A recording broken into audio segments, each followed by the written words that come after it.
ایک جن لوگوں نے یہ پیکا قانون لایا ہے جو لے کے آئے وہ لاہور اور کراچی جا کے تو میڈیا مالکان کے ساتھ میٹنگز کر رہے ہیں اور ان کو بتا رہے ہیں جی یہ جو آپ کے ادارے کا فلاں جرنلسٹ ہے یہ جناب اس کی ٹویٹس ہیں، یہ اس کی سوشل میڈیا کی ایکٹیویٹی ہے، یہ دیکھیں جی اس نے یہ غلط کیا، اس نے یہ غلط کیا، اس نے یہ فیک نیوز دی، یہ فیک نیوز دی، آپ اس میں سے نکل جائیں، ہم ان کو دیکھ لیں گے۔ تو میں سوچ رہا تھا کہ اب یہ بچے جو ہیں یہ اگر یہ غزل جو ہے اپنی جو انہوں نے جوڈیشری کو ٹارگٹ کر کے لکھی ہے انصاف کے سسٹم کے حوالے سے، اس بچے نے اگر یہ یوٹیوب پہ ڈال دی تو یہ تو گیس کو تو اٹھا کے لے جائیں گے۔ یہ سوچ ہے جو نوجوان نسل میں جو ایک سوچ پروان چڑھ رہی ہے مزاحمت کی، بغاوت کی، یہ جو کچھ بھی ان کے ارد گرد ہو رہا ہے وہ اس کو تسلیم کرنے کے لیے تیار نہیں ہے۔ اس کو روکنے کے لیے یہ پیکا قانون لے کے آئے ہیں۔ فیک نیوز کو نہیں روکنا،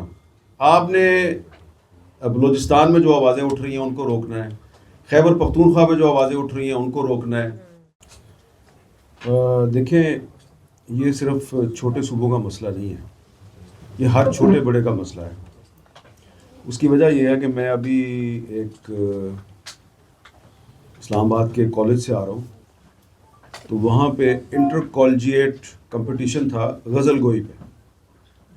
تو مختلف کالجز سے اسٹوڈنٹس جو ہیں وہ آئے ہوئے تھے، بچے ہیں، وہ غزلیں سنا رہے ہیں، سب کا فوکس سسٹم،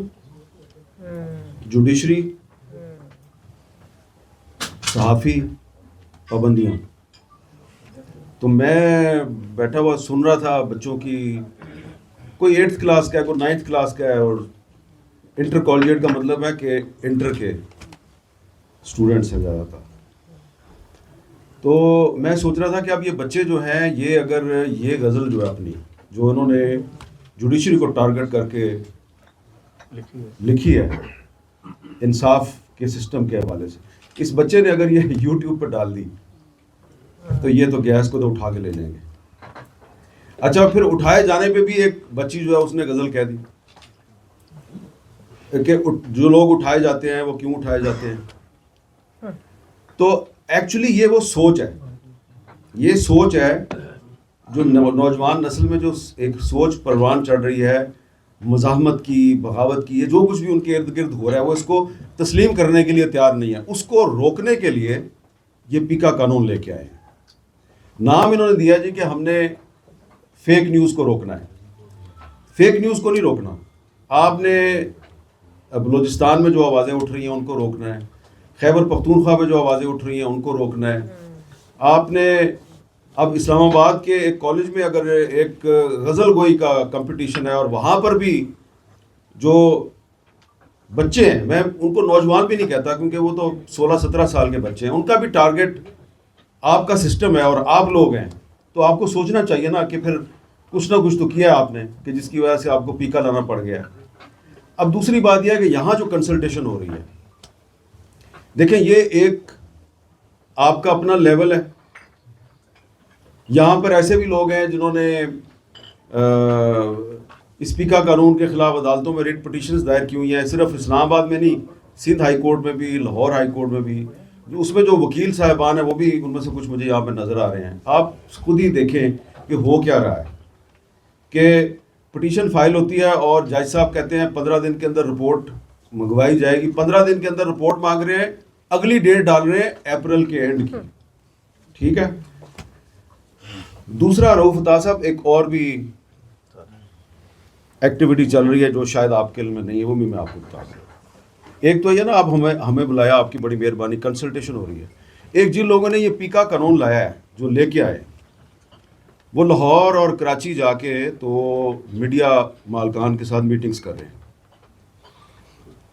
اور ان کو بتا رہے ہیں جی یہ جو آپ کے ادارے کا فلاں جرنلسٹ ہے یہ جناب اس کی ٹویٹس ہیں، یہ اس کی سوشل میڈیا کی ایکٹیویٹی ہے، یہ دیکھیں جی اس نے یہ غلط کیا، اس نے یہ غلط کیا، اس نے یہ فیک نیوز دی، یہ فیک نیوز دی، آپ اس میں سے نکل جائیں، ہم ان کو دیکھ لیں گے۔ وہ کہتے ہیں آپ ان کو کیسے دیکھ لیں گے؟ بھائی وہ آ گیا نا پیکا، تو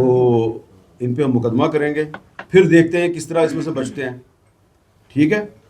اچھا اب میں نے اس ایویڈنس کو جو سو کالڈ ایویڈنس ہے مختلف جرنلسٹوں کے خلاف اس کو بھی ایگزامن کیا ہے. اس میں وہ میڈیا مالکان کے ساتھ دو نمبری ہو رہی ہے. اب مثال کے طور پہ ایک ٹویٹ میں آپ نے کوئی ویڈیو پوسٹ کیا ہے حکومت کے کسی بندے کی منسٹر کی, تو اس کا کنٹینٹ جو ہے وہ جو منسٹر صاحب نے ویڈیو میں بات کی ہے اس پہ مشتمل ہے. اب وہ پوری ویڈیو نہیں دکھائی اس کا صرف اسکرین شاٹ لے کے اس کو دکھا دیا, کھاتے میں ڈال دیا ہے پروگرام کے میزبان کے, اور جو حکومت کا بندہ کہہ رہا ہے وہ اس کو پتہ ہی نہیں, وہ کہہ رہے ہیں جی یہ دیکھیں کتنی بڑی سازش ہے, حالانکہ بات تو وہ کر رہا ہے حکومت کا وزیر یا حکومت کا بندہ یا حکومت کا اتحادی. تو پیکا کا یہ جو قانون ہے جس کو ہم یہاں پہ اس وقت ڈسکس کر رہے ہیں, یہ ہماری صرف ڈسکشن رہے گی. ہو سکتا ہے آپ ایک ریزولوشن منظور کر دیں, آپ کہیں جی اس کو ختم کرو یا اس میں ترمیم کرو, یہ کوئی نہیں ہونا کچھ بھی, کیونکہ جنہوں نے بنایا ہے انہوں نے اس کا استعمال کرنے کی تیاری شروع کر دی ہے. انہوں نے لوگوں کو آفر کچھ لوگوں کو کروا دیا ہے, کچھ کو انہوں نے کروانا ہے.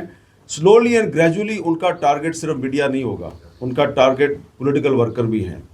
اور میں بڑے افسوس کے ساتھ یہ بات کہوں گا کہ ایگزیکٹلی وہی آرگومنٹس مجھے آج سننے کو مل رہے ہیں جب 2021 اور 2022 میں جب تحریک انصاف کی حکومت اس کو ایک صدارتی آرڈیننس کے ذریعے لے کے آئی, اور اس نے جب اس کو امپوز کیا تو اس وقت کی حکومت کے وزیر اطلاعات اور وزیر قانون ہمارے بارے میں جو کہتے تھے کہ ان کا غیر ملکی ایجنڈا ہے, یہ غدار ہیں, یہ فلاں ہیں, اب ایگزیکٹلی اب آج کا وزیر قانون اور وزیر اطلاعات پبلکلی ہمارے خلاف بات نہیں کر رہا. ان کے پیچھے جو لوگ ہیں, جو تاثر یہ دیا جاتا ہے کہ جی شاید یہ جی ہماری حکومت کے خلاف یا اداروں کے خلاف ایک سازش ہے. بھئی 2022 میں بھی تو یہی قانون تھا نا, اس وقت بھی آپ عدالتیں بنانا چاہتے تھے میڈیا کے خلاف, ہم نے اس وقت بھی مذمت کی. تو اب 2025 میں اب اگر مسلم لیگ نون کی حکومت جو ہے اس کے کندھوں پہ سوار ہو کہ یہ آرڈیننس یا یہ قانون آ گیا ہے, تو ہم کیا کریں بھائی؟ صرف اس لیے اس کی مخالفت بند کر دیں کہ اب عمران خان یا اب شہباز شریف صاحب ہیں. تو اب اگر ہم پہلے بھی اس کی مخالفت کر رہے تھے, یہی قانون تھا, آج بھی اس کی مخالفت کر رہے ہیں, ہمارے موقف میں کوئی تبدیلی نہیں آئی, شہباز شریف صاحب کے موقف میں اور بلاول صاحب کے موقف میں تبدیلی آ گئی ہے.